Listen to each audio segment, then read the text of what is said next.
ಹರಿ ಓಂ. ಆತ್ಮೀಯರಿಗೆಲ್ಲ ನಮಸ್ಕಾರಗಳು. ಹರೇ ರಾಮ.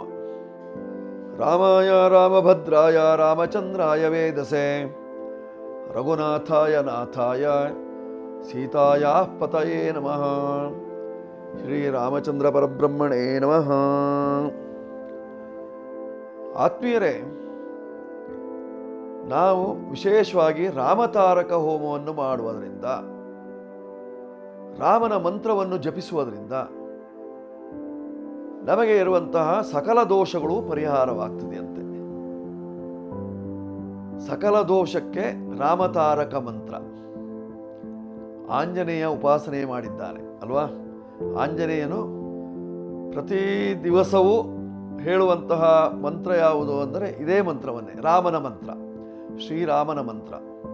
ಆಂಜನೇಯನ ರೋಮ ರೋಮಗಳಲ್ಲಿ ಶ್ರೀರಾಮ. ಶ್ರೀರಾಮನ ಮಂತ್ರ ಅತ್ಯಂತ ಶ್ರೇಷ್ಠವಾಗಿರ್ತಕ್ಕಂತಹ ರಾಮತಾರಕ ಮಂತ್ರವಾಗಿರ್ತಕ್ಕಂತಹದ್ದು. ತಾರಕಗಳು ಅಂದರೆ ನಕ್ಷತ್ರಗಳು. ಆ ನಕ್ಷತ್ರಗಳಲ್ಲಿ ಎಷ್ಟು ಪ್ರಭೆ ಇದೆಯೋ ಆ ಪ್ರಭೆಗಳನ್ನು ಮೀರಿಸಿದಂತಹ ಶಕ್ತಿ ಇರತಕ್ಕಂತಹದ್ದು ರಾಮತಾರಕ ಮಂತ್ರದಲ್ಲಿ. ಮಂತ್ರಗಳು ಎಷ್ಟೋ ಕೋಟಿ ಮಂತ್ರಗಳಿದ್ದಾವೆ. ಅವುಗಳಲ್ಲಿ ಅತ್ಯಂತ ಶ್ರೇಷ್ಠವಾಗಿರ್ತಕ್ಕಂತಹ ಮಂತ್ರವೇ ರಾಮತಾರಕ ಮಂತ್ರ. ಆ ರಾಮತಾರಕ ಮಂತ್ರ ಯಾವುದು ಅಂದರೆ 13 ಅಕ್ಷರ ಇರತಕ್ಕಂತಹದ್ದು. ಆ 13 ಅಕ್ಷರಗಳು ಯಾವುದು? ಶ್ರೀರಾಮ ಜಯ ರಾಮ ಜಯ ಜಯ ರಾಮ. ಇದು ರಾಮತಾರಕ ಮಂತ್ರವಾಗಿರ್ತಕ್ಕಂಥದ್ದು.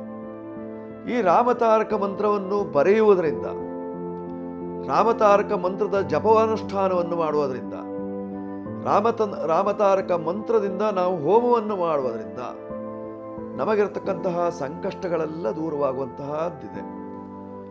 ಅಂದಾಗ ರಾಮತಾರಕ ಮಂತ್ರವನ್ನು ನಾವು ಪ್ರತಿನಿತ್ಯವೂ ಬರೆಯಬೇಕು, ಪಠಣ ಮಾಡಬೇಕು, ಅಥವಾ ಹೋಮದಲ್ಲಿ ನಾವು ಪಾಲ್ಗೊಳ್ಳಬೇಕು. ಹಾಗಂತ ಇದು ಪ್ರತ್ಯೇಕವಾಗಿ ನಾವೇ ಹೋಮವನ್ನು ಮಾಡಿಸಿಕೊಳ್ಳಲಿಕ್ಕೆ ಅವಕಾಶ ಇದೆ. ರಾಮತಾರಕ ಹೋಮ ಅತ್ಯಂತ ಶ್ರೇಷ್ಠವಾದಂತಹ ಒಂದು ಹೋಮವಾಗಿರ್ತಕ್ಕಂಥದ್ದು. ಇದಕ್ಕೆ ನಾವು ಶುದ್ಧವಾದಂತಹ ಕೇಸರಿಯಿಂದ ಹೋಮವನ್ನು ಮಾಡಿದಾಗ, ಕೇಸರಿಯುಕ್ತವಾದಂತಹ ಪಾಯಸದಿಂದ ಹೋಮವನ್ನು ಮಾಡಿದಾಗ ರಾಮದೇವರು ತುಷ್ಟರಾಗ್ತಾರಂತೆ. ರಾಮದೇವರಿಗೆ ಪಾಯಸ ಅಂದರೆ ತುಂಬಾ ಪ್ರೀತಿದಾಯಕವಾಗಿರ್ತಕ್ಕಂಥದ್ದು. ಯಾಕೆ? ರಾಮದೇವರು ಹುಟ್ಟಿದ್ದೇ ದೇವ ಪಾಯಸದಲ್ಲಿ ಅಲ್ವಾ? ದೇವತೆಗಳು ಅಗ್ನಿದೇವನೇ ತಂದು ಕೊಟ್ಟಿರತಕ್ಕಂತಹ ವಿಶೇಷವಾದಂತಹ ಪಾಯಸದ ಮೂಲಕವಾಗಿ ರಾಮದೇವರು, ಲಕ್ಷ್ಮಣ ದೇವರು, ಭರತ ಹಾಗೂ ಶತ್ರುಘ್ನರು ಹುಟ್ಟಿಕೊಂಡದ್ದು. ನಾಲ್ವರಿಗೂ ಹುಟ್ಟಿಗೆ ಮೂಲ ಕಾರಣವಾಗಿರ್ತಕ್ಕಂತಹದ್ದು ದೇವ ನಿರ್ಮಿತವಾದಂತಹ ಪಾಯಸ. ಆ ಪಾಯಸದಲ್ಲಿ ಅದ್ಭುತವಾದಂತಹ ಒಂದು ಶಕ್ತಿ ಇದೆ.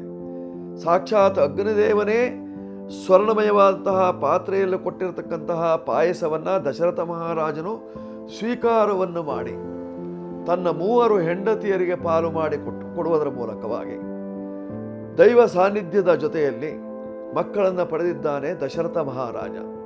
ಹೀಗಿರುವಾಗ ಆ ಪಾಯಸದಿಂದ, ದೇವ ನಿರ್ಮಿತವಾದಂತಹ ಪಾಯಸದಿಂದ ಹುಟ್ಟಿ ಬಂದವನು ಶ್ರೀರಾಮಚಂದ್ರನೇ. ಆದ್ದರಿಂದ ಕೇಸರಿ ಮಿಶ್ರಿತವಾಗಿರತಕ್ಕಂತಹ ಪಾಯಸದಿಂದ ನಾವು ಹೋಮವನ್ನು ಮಾಡಿದಾಗ ರಾಮತಾರಕ ಮಂತ್ರದ ಅತ್ಯಂತ ಪ್ರಭಾವಯುಕ್ತವಾದಂತಹ ಶಕ್ತಿ ನಮ್ಮದಾಗ್ತದೆ. ಇದು ಸಾಧಾರಣವಾಗಿ ನಾವು ಆಗಾಗ ಮಾಡ್ತಾ ಇರ್ತೇವೆ. ರಾಮನ ಪ್ರೀತ್ಯರ್ಥವಾಗಿ, ರಾಮನಿಂದ ಸಕಲವನ್ನು ನಾವು ಪಡೆದುಕೊಳ್ಳುವುದಕ್ಕೋಸ್ಕರವಾಗಿ, ನಮಗೆ ಬಂದಿರತಕ್ಕಂತಹ ಆಪತ್ತುಗಳನ್ನು ದೂರ ಮಾಡಿಕೊಳ್ಳುವುದಕ್ಕೋಸ್ಕರವಾಗಿ. ಒಮ್ಮೆ ನಿಮಗೇನಾದರೂ ರಾಮತಾರಕ ಹೋಮವನ್ನು ಮಾಡಿಸಬೇಕು, ರಾಮತಾರಕ ಜಪವನ್ನು ಮಾಡಿಸಬೇಕು, ಅಥವಾ ರಾಮನ ಸಾನ್ನಿಧ್ಯ ನಮಗೆ ಸದಾ ಸಿಗಬೇಕು, ಅಥವಾ ರಾಮತಾರಕದ ಮಂತ್ರದ ಮಹತ್ವವನ್ನು ನಾವು ತಿಳಿದುಕೊಳ್ಳಬೇಕು ಅಂತಾದಾಗ ನೀವು ರಾಮತಾರಕ ಹೋಮದಲ್ಲಿ ಪಾಲ್ಗೊಳ್ಳಲಿಕ್ಕೆ ಅವಕಾಶ ಇದೆ. ನಾವು ಪ್ರತಿ ಅಮಾವಾಸ್ಯೆಗೆ ಹೋಮಾದಿಗಳನ್ನು ಮಾಡಿಸ್ತಾ ಇರ್ತೇವೆ. ಅಂತಹ ಸಂದರ್ಭದಲ್ಲಿ ನಿಮ್ಮ ಗೋತ್ರ ನಕ್ಷತ್ರ ಹೆಸರು, ನಿಮ್ಮ ಗೋತ್ರ ನಕ್ಷತ್ರ, ರಾಶಿ, ಹೆಸರು ಇವುಗಳನ್ನು ನಮ್ಮ ಕಾಮೆಂಟ್ ಬಾಕ್ಸ್ನಲ್ಲಿ ಹಾಕಿದರೆ ಅಥವಾ ನಿಮ್ಮ ಫೋಟೋ ಸಹಿತವಾಗಿ ಹಾಕಿದಲ್ಲಿ ನಿಮ್ಮ ಸಂಕಲ್ಪವನ್ನು ಮಾಡಿ ನಿಮಗೆ ಅನುಗ್ರಹ ಆಗುವ, ರಾಮನ ಅನುಗ್ರಹ ಆಗುವ ಹಾಗೆ ನಾವು ಪ್ರಾರ್ಥನೆಯನ್ನು ಮಾಡ್ತೇವೆ. ಇದನ್ನು ಮಾಡಿಕೊಳ್ಳುವುದರಿಂದ ನಿಮಗಿರ್ತಕ್ಕಂತಹ ಎಷ್ಟೋ ದೋಷಗಳು ಪರಿಹಾರವಾಗ್ತಾ ಇರ್ತದೆ. ಇದಕ್ಕೇನು ನೀವು ಹಣ ಕೊಡಬೇಕು ಅಂತಿಲ್ಲ. ನೀವು ನಮ್ಮ ಚಾನಲನ್ನು ಸಬ್ಸ್ಕ್ರೈಬ್ ಮಾಡ್ಕೊಳ್ಬೋದು.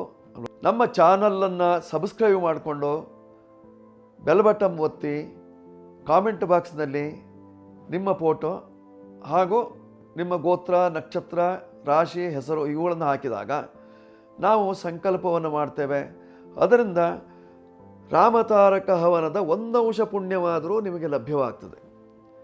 ಇದು ಅಂತಲ್ಲ, ನಾವು ಮಾಡುವಂತಹ ಪ್ರತಿಯೊಂದು ಹೋಮಕ್ಕೂ ನಿಮ್ಮ ಸಂಕಲ್ಪ ಇದ್ದಲ್ಲಿ ಅದರಿಂದ ನಿಮಗೆ ಅಂಶವಾಗಿ ಫಲಗಳು ಆಗ್ತಾ ನಿಮ್ಮ ಜೀವನದಲ್ಲಿ ಎಷ್ಟೋ ಕಷ್ಟಗಳನ್ನು ಪರಿಹಾರ ಮಾಡಿಕೊಳ್ಳಲಿಕ್ಕೆ ಸಾಧ್ಯತೆ ಇರತಕ್ಕಂಥದ್ದು. ಆದ್ದರಿಂದ ನೀವು ಯಾವುದೇ ಹೋಮವನ್ನು ನಾವು ಮಾಡ್ತೇವೆ ಅಂತಾದಲ್ಲಿ ಅದರಲ್ಲಿ ನೀವು ಪಾಲ್ಗೊಂಡಲ್ಲಿ ಕಾಮೆಂಟ್ ಬಾಕ್ಸ್ನಲ್ಲಿ ನಮ್ಮದು ಒಂದು ಸಂಕಲ್ಪವನ್ನು ಮಾಡಿ ಗುರುಗಳೇ ಅಂತ ತಿಳಿಸಿದಲ್ಲಿ ನಿಮ್ಮ ಸಂಕಲ್ಪವನ್ನು ಮಾಡಿ ನಿಮ್ಮ ಮನದಿಚ್ಛೆ ಪೂರ್ತಿಯಾಗುವ ಹಾಗೆ ನಾವು ದೇವರಲ್ಲಿ ಪ್ರಾರ್ಥನೆಯನ್ನು ಮಾಡ್ತೇವೆ. ಕಾಮೆಂಟ್ ಬಾಕ್ಸ್ನಲ್ಲಿ ಬರ್ತೀರಿ ತಾನೇ? ಬನ್ನಿ, ಸಬ್ಸ್ಕ್ರೈಬ್ ಮಾಡ್ಕೊಳ್ಳಿ, ಬೆಲ್ ಬಟನ್ ಒತ್ತಿ, ಜೊತೆಯಲ್ಲಿ ನಂಬರ್ ಬೇಕು ಅಂತ ಆದಲ್ಲಿ ನೀವು ಉಪಯೋಗಿಸ್ಕೊಳ್ಳಿ. ಮಂಗಳವಾಗಲಿ. ರಾಮನ ಅನುಗ್ರಹ ಸದಾಕಾಲದಲ್ಲೂ ತಮಗೆಲ್ಲ ಇರಲಿ. ಶುಭವಸ್ತು.